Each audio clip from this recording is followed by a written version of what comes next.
Olá para você, bem-vindo para mais um vídeo aqui do Ministério Integre, que é o Ministério de Jovens. E hoje, para a gente conversar um pouquinho e continuar com o nosso estudo aqui no Evangelho de Marcos, estão comigo aqui o Matheus e a Carol. E eu quero deixar aqui eles podem dar uma saudação para cada um de vocês. Tudo bom contigo, Matheus? Tudo bem, graças a Deus. Feliz de estar aqui. Esse capítulo bem interessante aí das parábolas e muitos tipos de semente. E aí, Carol? Vamos ver se a gente consegue entender o que significam essas histórias que Jesus conta, né? Vamos lá para as parábolas, um capítulo muito legal. Muito bom. E aí, o que a gente tem? Só para a gente relembrar um pouquinho de tudo que está acontecendo, o livro de Marcos, o Evangelho de Marcos, que escreve não sendo um discípulo direto de Jesus, mas sendo aí já um discípulo dos discípulos, alguém que caminhou junto com, a gente viu, com Paulo, com Barnabé, caminhou com Pedro, principalmente. Ele está escrevendo e ele está tentando propor para a gente entender Jesus e aplicar tudo aquilo que Jesus ensinou nas nossas vidas. E a gente vê que tem um certo problema, uma certa tensão logo no começo do livro dele. Por quê? Porque ele apresenta Jesus como o Filho de Deus, essa pessoa que não é só uma pessoa, é o próprio Filho de Deus, é o Deus encarnado.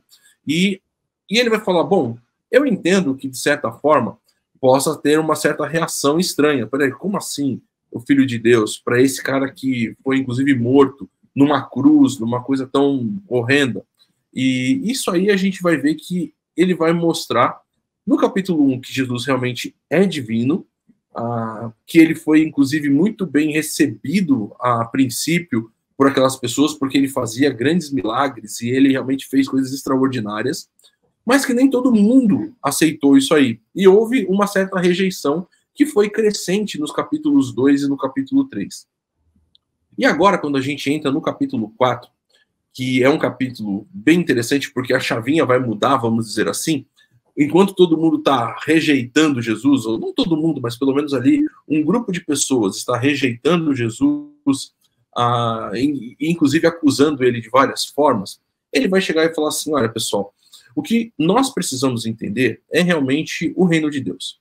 E esse capítulo agora vai trazer parábolas, Jesus contando histórias a respeito do reino de Deus, mostrando de uma forma bastante prática como isso se identifica com a vida diária daquelas pessoas. Porque, afinal de contas, a gente vai perceber que as parábolas estão ligadas com essa realidade de vida que eles viviam de uma forma bem interessante, bem prática. Ou seja, falar sobre a plantação, né, falar sobre aquilo que envolve a vida deles, por exemplo, manter uma casa, como manter uma casa acesa, né, como manter luz no meio da escuridão. Tudo isso vai fazer parte daquilo que envolve. Lógico, para a gente hoje é apertar o interruptor, mas para aquele tempo não. E tudo isso são lições que Jesus vai trazendo para a gente para nos mostrar de uma forma bastante objetiva como é, ou o que é o reino de Deus, ao mesmo tempo mostrar para a gente como nós que fazemos parte do reino de Deus, ou seja, nós que não o rejeitamos, mas que aceitamos esse Jesus, Filho de Deus, devemos agir em relação às outras pessoas. E aí, então... Isso que você está puxando é muito legal, porque essa mudança de estratégia de Jesus é interessante. Que ele começou falando para os líderes da religião na sinagoga, né? Jesus estava falando abertamente, falando sobre a verdade, né, de quem ele é, de o que ele veio fazer. E aí sofreu esse tipo de rejeição. Então agora Jesus usa uma estratégia nova, que é falar a respeito das verdades do reino de Deus, só que de uma maneira meio que velada, talvez. Ele vai contar uma história. E aí, diante dessa... Uma história que é possível, né, com elementos reais, não é uma fábula, né? Não é um coelho falante, nada disso. É uma história com elementos reais, né, que eu e você poderíamos nos encaixar nessa história se a gente estivesse lá naquela audiência. Então, as pessoas entenderiam completamente o que Jesus estava falando. Mas ela tem um elemento... É muito interessante, porque a gente vai ver essa primeira parábola que Jesus conta, que Marcos relata, né? Primeira parábola que ele relata sobre o semeador e tal... No final da parábola, os discípulos vão perguntar para Jesus, explica melhor para a gente, o que quer dizer? Então, eu achei muito interessante isso, porque parece que Jesus expõe uma verdade, mas ele instiga a sua curiosidade. Então, parece que Jesus quer que você busque o reino de Deus, que você vá atrás Eu achei isso muito interessante, porque não é... O reino de Deus é para todos, mas parece que nem todo mundo está interessado. Então, eu achei muito legal dessa questão de... E aí Jesus fala, né, ó, se vocês não compreendem essa parábola, como vocês vão entender as outras? Então, sejam curiosos, venham me perguntar. Jesus quer que a gente vá atrás desse conhecimento, que a gente seja instigado e que a gente tenha essa vontade, essa sede de querer saber o que Jesus está querendo dizer para a gente. Eu achei isso muito interessante. E a parábola, nesse sentido, é um veículo que faz todo sentido, né? Você vê que ela traz à tona essa questão da curiosidade. Então, as pessoas que têm interesse de saber mais sobre o reino de Deus, que estão abertas para ouvir mais, para entender, elas vão atrás de entender a parábola, elas perguntam para Jesus, como você falou. Enquanto os mestres da lei da época, que já estavam, nesses capítulos anteriores, como o Dileia comentou, rejeitando Jesus, eles não querem entender a parábola, né? Eles já se fecham, eles já procuram motivos para acusar Jesus, como a gente vai ver, né, em próximas cenas aí. Então a parábola, ela desperta, ela traz isso à tona da curiosidade, e é legal ver que o nosso Deus, ao contrário do que muitas pessoas talvez assim não religiosas acabam tendo contra a religião, que fala, não, a Bíblia é uma coisa muito cega, as pessoas acreditam cegamente, uma coisa assim.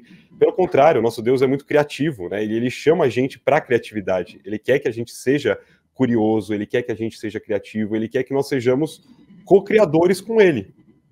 E que não tem problema fazer pergunta, né, Matheus? Jesus não viu nada de errado, assim. Tudo bem, vamos lá, vou explicar para vocês o que está acontecendo. Então não tem problema fazer pergunta, é bom que a gente faça pergunta. É melhor fazer a pergunta do que achar que entendeu e entendeu errado e sair fazendo um monte de coisa errada, né? Aliás, eu até pensando em tudo isso que vocês estão falando, a gente tem uma relação bem forte hoje, dentro da realidade, vamos dizer assim, da igreja, né? Da igreja, não as igrejas locais, mas da igreja, principalmente essa igreja midiática, a youtubeira, né?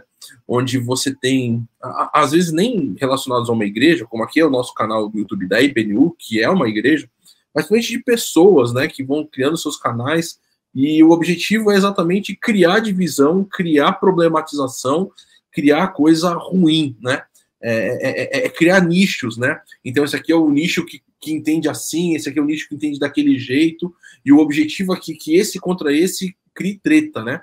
Crie briga, e aí a briga, e não só no YouTube, mas principalmente nessas redes de texto, né? Como o X, né? Que agora é o antigo Twitter aí, é só briga. E eu acho isso tudo interessante, como vocês colocaram. Jesus, ele quis trazer tudo para a realidade das pessoas, de uma forma, primeiro, que se conectasse com a vida das pessoas, que eram pessoas ligadas com a área de agricultura, ou pelo menos que viviam numa área onde essa realidade era bem real, bem do momento, né, do que eles viviam mesmo, do que eles viam no dia a dia. E Jesus realmente começa a se portar com as pessoas, né? Nessa primeira parábola, o texto vai dizer que Jesus estava no mar, enquanto o povo ficava ali na beira da praia e ele ensinava essas pessoas. Jesus, ele realmente estava ali para ensinar.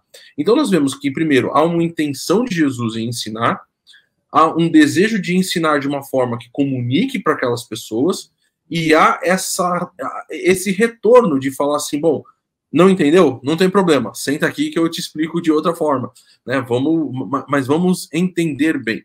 E essa primeira parábola está ligada com coisas bem interessantes, porque, afinal de contas, o texto vai dizer que o semeador saiu a semear. Nós não vamos ler a parábola, porque a gente quer que, inclusive, você leia aí em casa, pegue o capítulo 4 de Marcos e leia, mas é uma parábola que vai dizer que a semente foi sendo plantada em muitos lugares, em vários tipos de solos diferentes, né, de realidades diferentes, e Jesus depois vai explicar, como a Carol colocou para os discípulos, que esses solos representam, de certa forma, vamos dizer assim, corações. E hoje, a nossa ideia principal aqui, assim como foi com Jesus, é que você identifique qual é o solo do seu coração em relação a isso.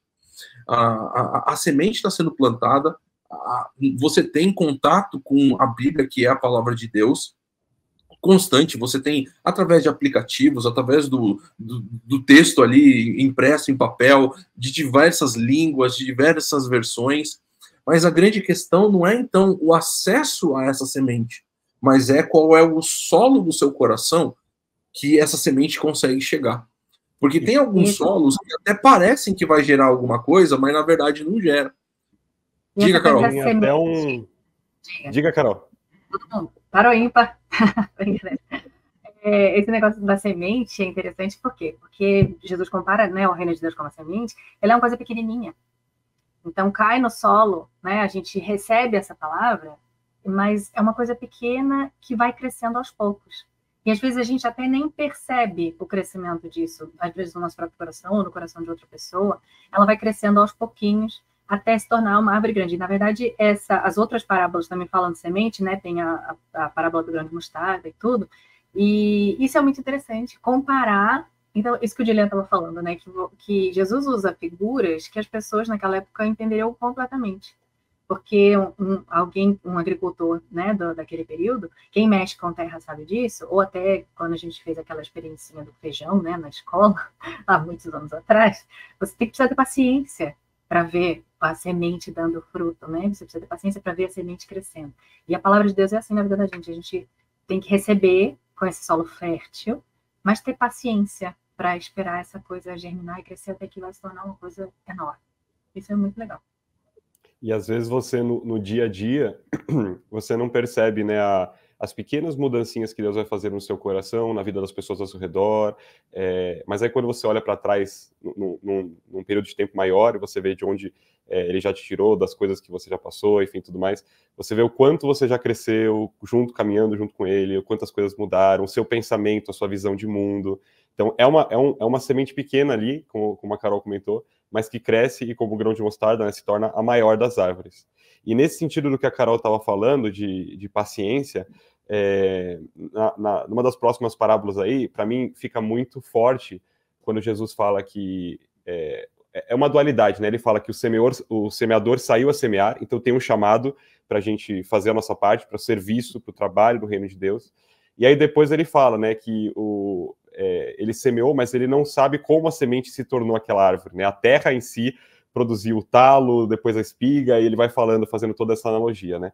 E é interessante estar aqui justamente com a Carol, porque a Carol me falou isso um tempo atrás, que a gente às vezes quer ver a coisa acontecendo muito rápido, às vezes você quer ver uma mudança na vida de alguém, um familiar, alguém que você ama, você fala, poxa, eu quero tanto ver aquela pessoa, né, mudando os hábitos, enfim, mas tem que ter paciência. A gente não sabe como a semente que foi plantada chega até aquela árvore gigantesca, né? E a obra é de Deus, é Ele quem faz.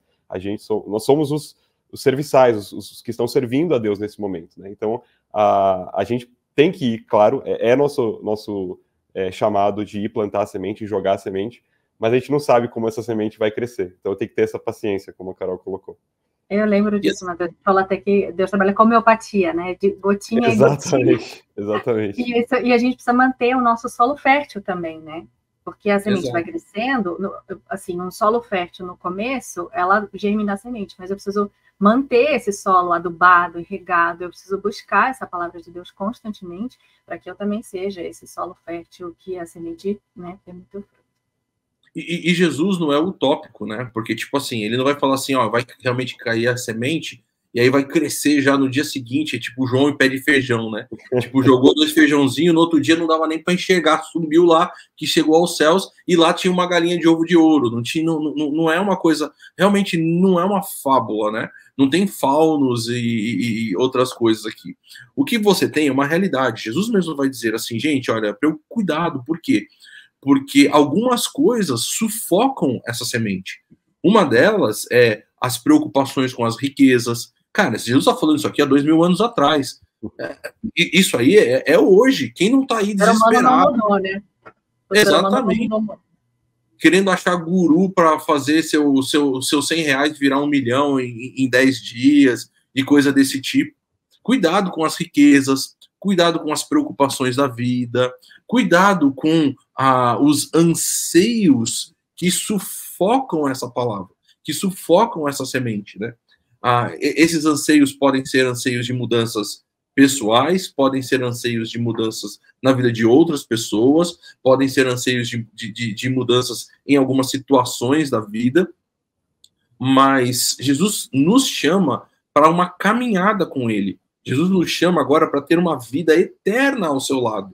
E não é para uma coisa de uma semana, né? Não é para uma viagem de férias de 5 dias em Dubai. É uma vida eterna agora, é um constante estar com ele, é um constante crescer junto com ele, nisso que foi colocado, nessa realidade de vendo as coisas que estão acontecendo com a vida, vendo as situações que eu estou enfrentando, conversar com ele, Senhor, eu não estou entendendo isso, eu não estou entendendo aquilo, me ajuda a entender isso.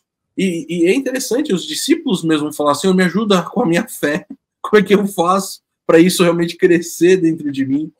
E em nenhum momento Jesus vai ficar dando paulada em pessoas que querem a crescer na vida espiritual, que querem realmente ter uma espiritualidade verdadeira, frutífera. Agora, quem quer viver uma religiosidade falsa, quem quer viver um monte de regras e coisas assim, ele vai mostrar que essa vida não vai ter muito significado. Ela pode até ter mudanças rápidas, momentâneas, mas ela não se sustenta ao longo do caminho, né?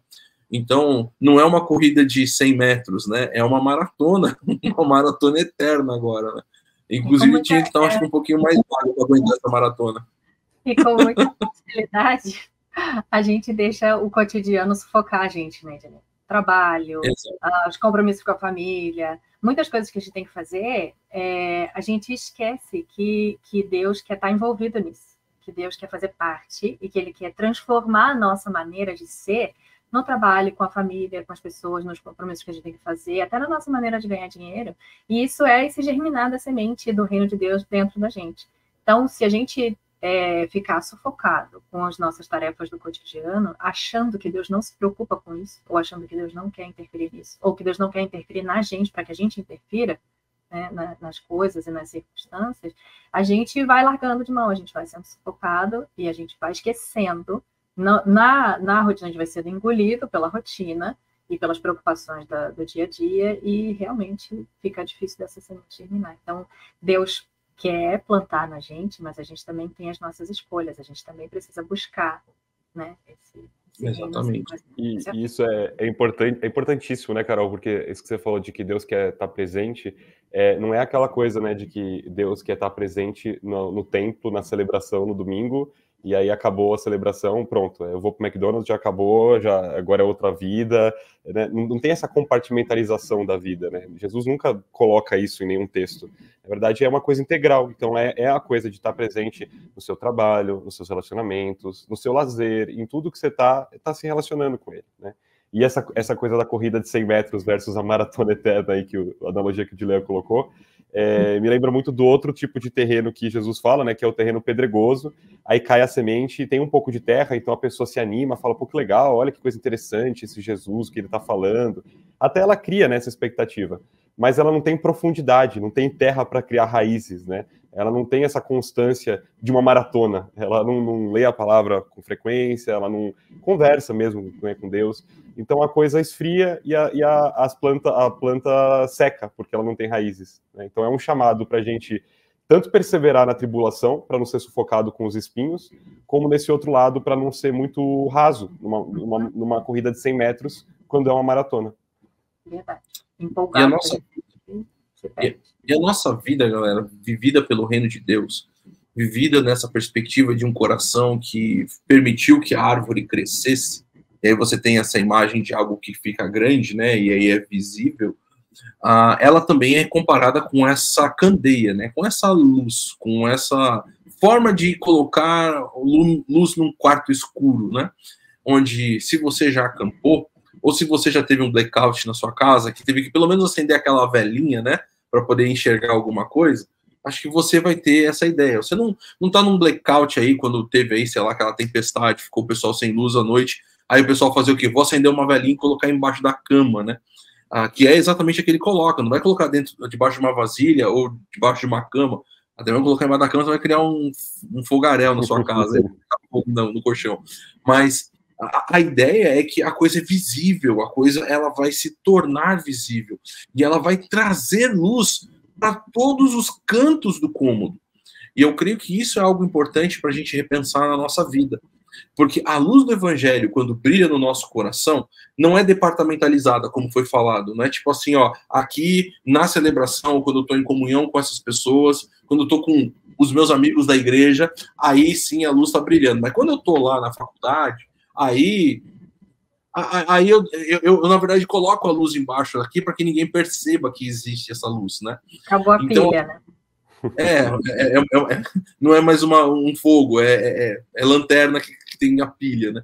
Então, assim, isso tudo precisa ser bem vivido e bem entendido por nós, para que a gente também consiga fazer com que essa luz brilhe. Está na nossa responsabilidade agora colocar essa luminária num lugar alto, e eu acho isso impressionante de Jesus, quando, por exemplo, não está no Evangelho de Marcos aqui, eu vou fazer umas citações talvez fora aqui da realidade, mas Jesus vai dizer, por exemplo, que nós faremos coisas maiores do que ele fez.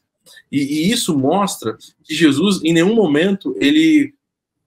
eu salvei você, mas olha aqui... Mas é lógico, ele é o mais importante nesse sentido. Ele é a pessoa, ele é o Deus importante de tudo. Mas ele colocou a gente para brilhar. Né? Ele não falou assim, bom, agora eu salvei você, eu vou colocar você aqui nesse cantinho, fica quieto para que eu continue brilhando e você é apagado. Mas ele nos chama de irmãos, o texto bíblico vai nos chamar de co-herdeiros, daquele que agora é adotado e tem todos os direitos como filho. E dentro disso tudo, existe essa perspectiva de que nós agora estamos brilhando essa luz de Jesus, de que nós agora estamos difundindo, nós estamos revelando esse Jesus que brilha através de nós, e essa luz precisa realmente alcançar as pessoas. Porque senão a coisa é como tantos outros tipos de ensino que nós temos, dos talentos que são enterrados, ou de coisas assim, que nós não permitimos que continue. E talvez isso que daí vai fazer sentido com aquilo que o Mateus, Carol também colocaram, de que daí nós nos tornamos esses semeadores.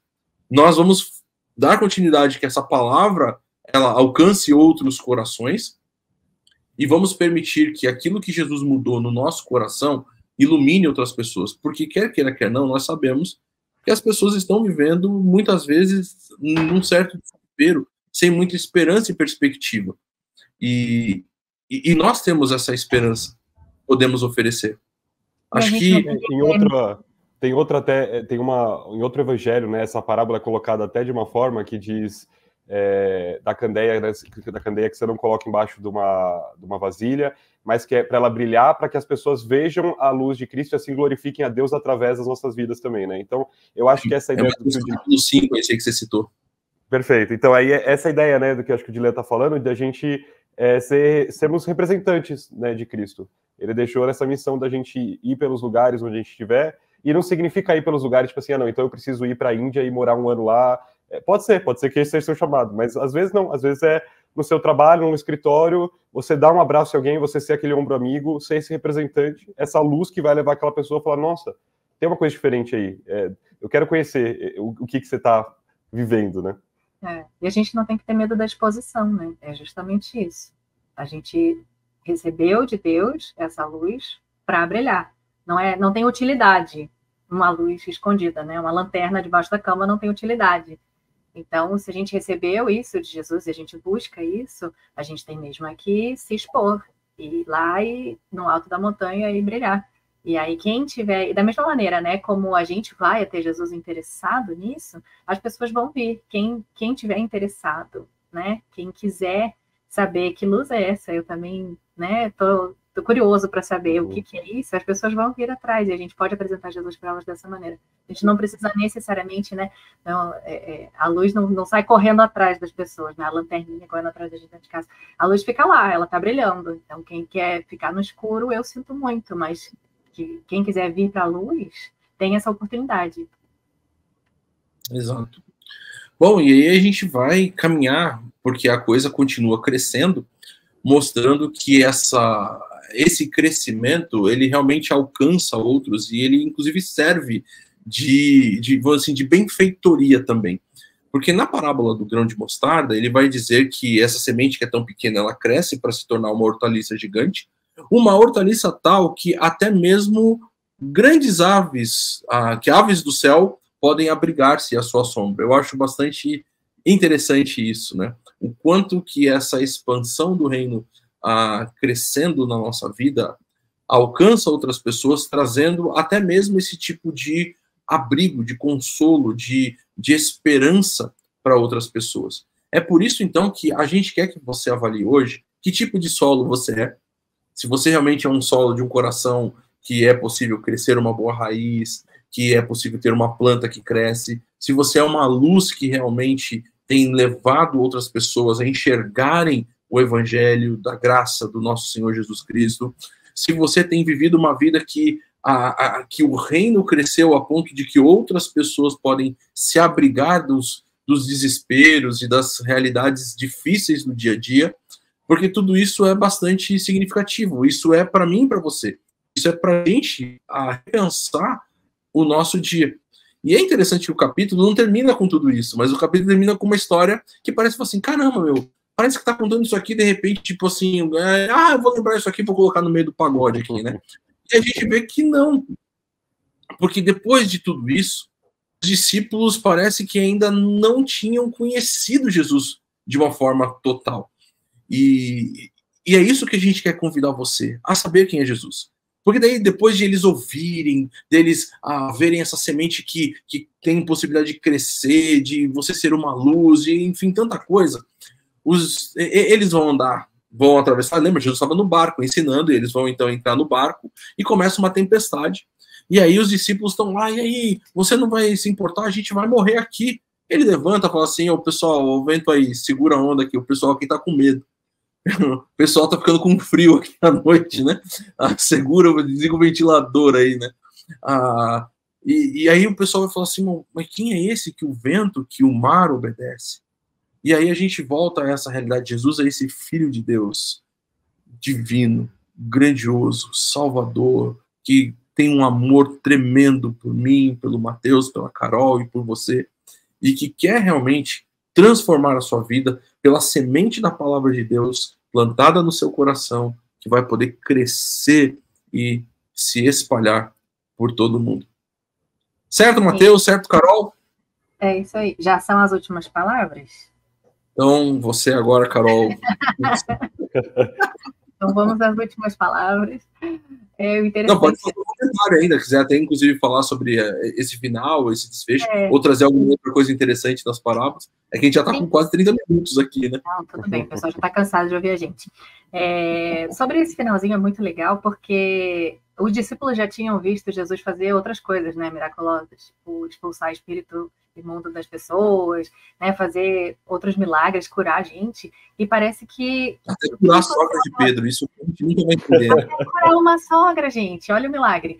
E aí, parece que o que aconteceu aqui, que eles não tinham ainda essa confiança plena, né? Parece que eles ainda caminhavam com Jesus, mas ainda tinham seus medos, ainda tinham suas inseguranças.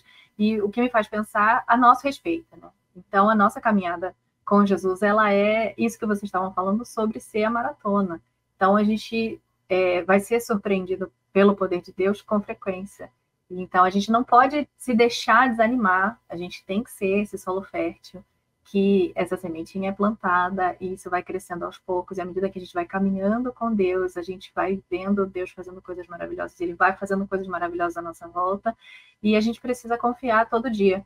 É uma caminhada diária, porque ainda que a gente já tenha visto Deus fazendo muitas coisas na vida da gente e à nossa volta, ainda tem mais coisas surpreendentes para Ele fazer. E a gente pode confiar. Eu me identifico aí com essa fala, Carol, me identifico talvez com os discípulos, né, de que nós já vimos muita coisa acontecer em nossas vidas, mas aí volta e meia, quando acontece alguma coisa, a gente fica, meu Deus, o que está acontecendo? A gente se desespera, tô sozinha, e aí parece que Deus vai lá e faz de novo, né, meu, você não aprendeu ainda, ó, tá aqui, fica tranquilo. E a outra coisa que me impressiona nesses versículos finais aí, é a calma de Jesus, né? Ele é o próprio Deus encarnado, ele tá tão ligado com o Pai, tudo que ele tá dormindo em meio à tempestade, né? Ele não tá preocupado. Ele fala, meu, vocês estão preocupados com o quê, sabe? Que bobeira. Então, essa é outra coisa que acho que inspira muito pra gente ter essa confiança. E essa preocupação que pode ser aquela preocupação que tira da gente do foco correto, né? São as preocupações da vida que fazem com que, às vezes, essa fé e essa semente plantada possam parar e eu possa ter aí um certo um certo problema no seu crescimento. Bom, pessoal, obrigado, Matheus, obrigado, Carol, por mais um bate-papo gostoso sobre o capítulo 4.